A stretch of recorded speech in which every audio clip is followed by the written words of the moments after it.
And to talk more on inflation data points on that front, whether in the India and the US as well, we have Rajani Sinha, Chief Economist at CareEdge Group, joining in with us. Rajani, very good afternoon. Thank you so much for joining in with us.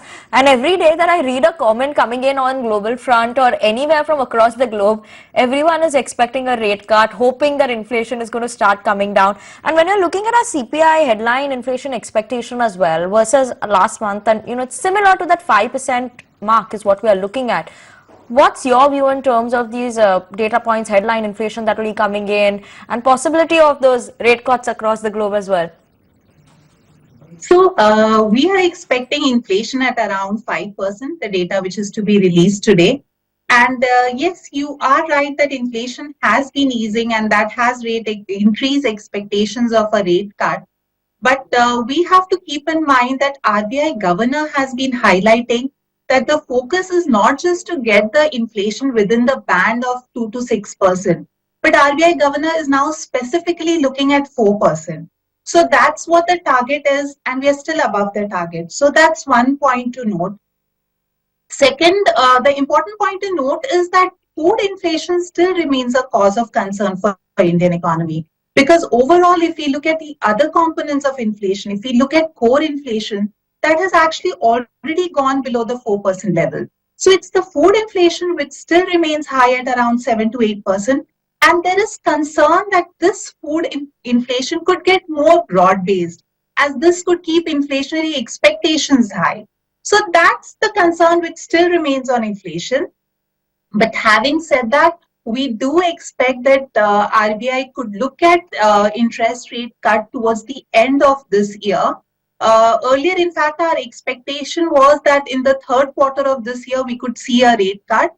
But given that the growth numbers have been quite good and inflation, especially the food inflation, and for some of the basic items like cereal inflation still remains sticky, we have pushed ahead our rate cut expectations to the end of the calendar year.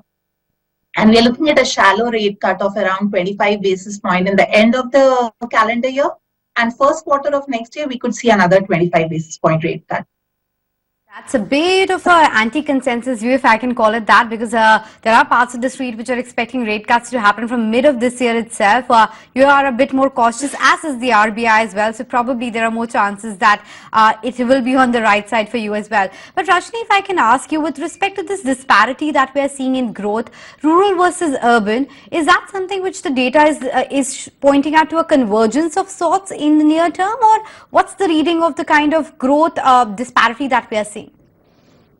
So yes, that's one big concern that all of us have been discussing, that while India has been recording good growth, but if you look specifically at the indicators that are coming from the rural area, there seems to be a disparity.